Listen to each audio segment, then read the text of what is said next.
शुरुआत करते हैं झारखंड से। नंबर 1 पॉइंट से। नंबर 1, झारखंड में कल्पना सोरेन की आंधी ताबड़तोड़ यात्रा से बीजेपी की हवा निकल गई क्या?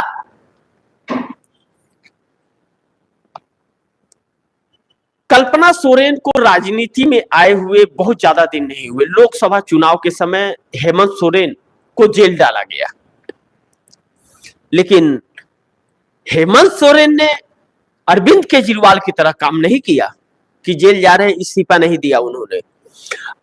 हेमंत सोरेन के सामने 2 ऑप्शन थे। उनके सामने था कि या मैं नहीं कह रहा हूं, हेमंत सोरेन ने स्वयं कहा था और उनकी पार्टी ने कहा, उनका बयान भी आया। हेमंत सोरेन ने यह कहा कि हमारे पास 2 ऑप्शन थे। पहला ऑप्शन था कि भारतीय जनता पार्टी के साथ मैं मिल जाऊं, एनडीए का हिस्सा बन जाऊं और मुख्यमंत्री मैं ही रहूंगा और मेरे ही चेहरे पे चुनाव ही लड़ा जाएगा। और दूसरा ऑप्शन था कि या तो आप जेल जाइए। जिस जमीन मामले में हेमंत सोरेन को फंसाया गया झारखंड में, वह जमीन ना तो हेमंत सोरेन के नाम थी, ना हेमंत सोरेन ने बेचा था, ना हेमंत सोरेन के कब्जे में थी। फिर भी उस जमीन के मामले में ईडी ने जेल में डाल दिया। हाईकोर्ट में जब फटकार लगी और ईडी के सारे काले चिट्ठे खुल गए, तो हाईकोर्ट से उन्हें हेमंत सोरेन को जमानत मिल गई। अंतरिम जमानत नहीं, जमानत मिल गई। पूर्णतः सबूत दिखाने में असफल रहा ईडी।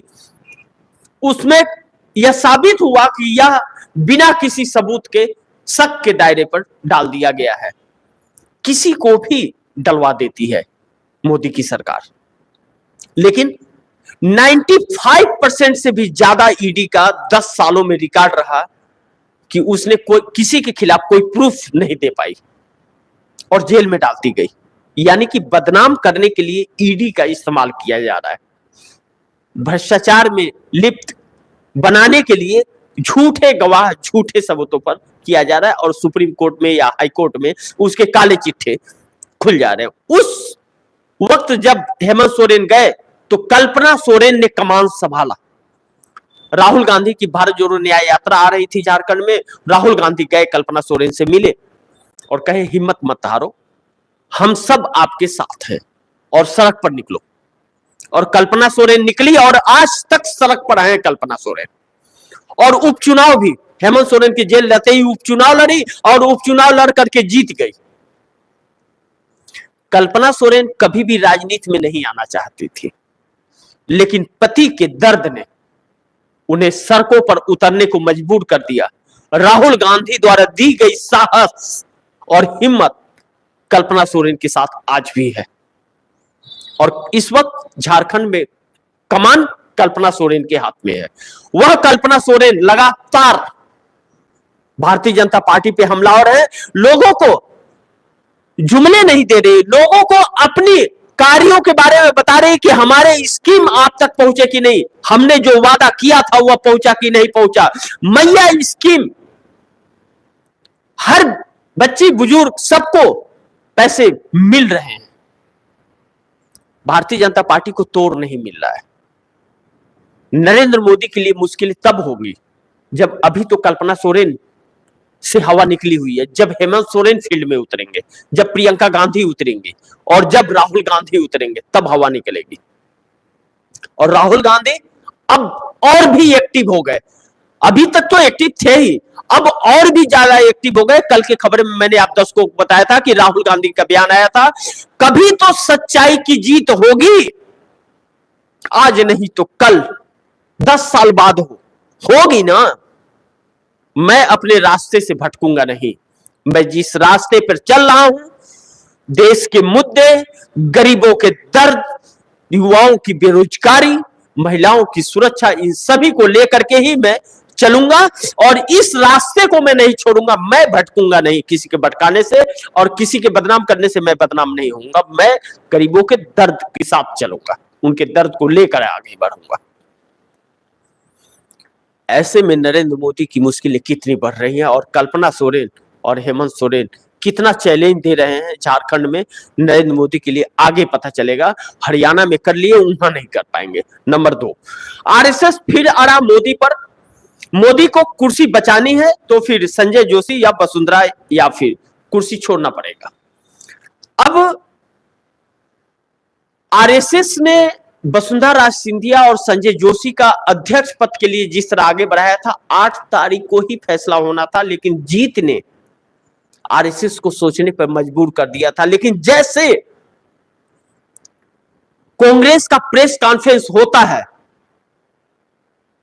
और प्रेस कॉन्फ्रेंस होने के बाद जैसे ही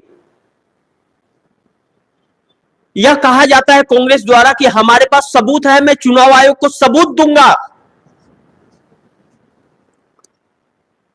आरएसएस के होश उड़ जाते हैं कि 20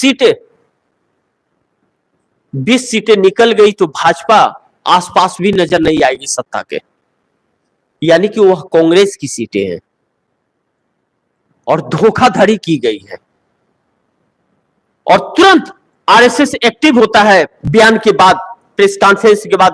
आधिकारिक तौर पर जो प्रेस कॉन्फ्रेंस किया जाता है वह सबूतों के आधार पर होता है, और जब वह सबूत पेश करने की बात कांग्रेस ने कही, और राहुल गांधी का जैसे ही सुबह बयान आ गया कि मैं सच के ही रास्ते पे चलूंगा, और सच के रास्ते पर इंसान को अकेला चलना पड़ता है, उसके साथ कोई खड़ा नहीं होता है, और इस वक्त राहुल के साथ वही हो रहा है।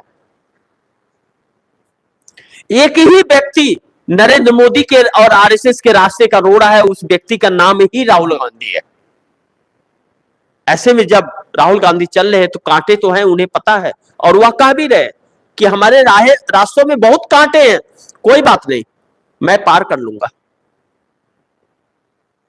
क्योंकि उस व्यक्ति को सत्ता की लालच नहीं है, उस व्यक्ति को इस देश के गरीबों को, इस देश में सताए जा रहे लोगों को, इस देश में महिलाओं के लूटे जा रहे आबरू की चिंता है, इस देश की चिंता है, इस देश के आने वाले भविष्य जो है बच्चे, उनकी चिंता है। और उस व्यक्ति के साथ जो हो रहा है यह दुर्भाग्यपूर्ण है, लेकिन खुशी की बात है कि इस देश में कोई तो एक ऐसा नेता है जो इस देश की भले के लिए सोच रहा है। क्या यह कम है? कोई भी जो सहयोगी पार्टियां हैं, हर पार्टियां कांग्रेस को डाउन करना चाहती है। सहयोगी इंडिया गठबंधन की बात कर रहा हूं।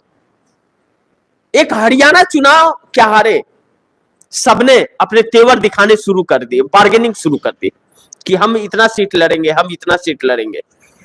लेकिन 20 सीटों में खेल हुआ, इससे किसी ने सीख नहीं लिया। लेकिन उद्धव ठाकरे हमला भी करते नजर आए और साथ भी खड़े नजर आए। उद्धव ठाकरे ने यह कहा कि हमें राहुल गांधी पर भरोसा है, वह फिजा को बदलेंगे। लेकिन आरएसएस ने क्या किया? आरएसएस ने कहा कि संजय जोशी या वसुंधरा राजे सिंधिया। जब इन लोगों ने कहा कि कोई और, तो उस आरएसएस ने कहा यही 2 ऑप्शन है। बोले नहीं, कुछ और ऑप्शन दीजिए। तो उसने नितिन गडकरी और राम माधव का नाम आगे बढ़ा दिया। नितिन गडकरी और राम माधव वसुंधरा राजे सिंधिया और संजय जोशी से भी खतरनाक हो जाएंगे या नितिन गडकरी और राम माधव। नितिन गडकरी का स्वभाव आप दर्शक जानते ही हैं, और जिस तरह से नितिन गडकरी हमलावर है नरेंद्र मोदी के ऊपर, अगर वह राष्ट्रीय अध्यक्ष बन गए तो वह मोदी को बख्श देंगे, इसकी तो संभावना बहुत कम है।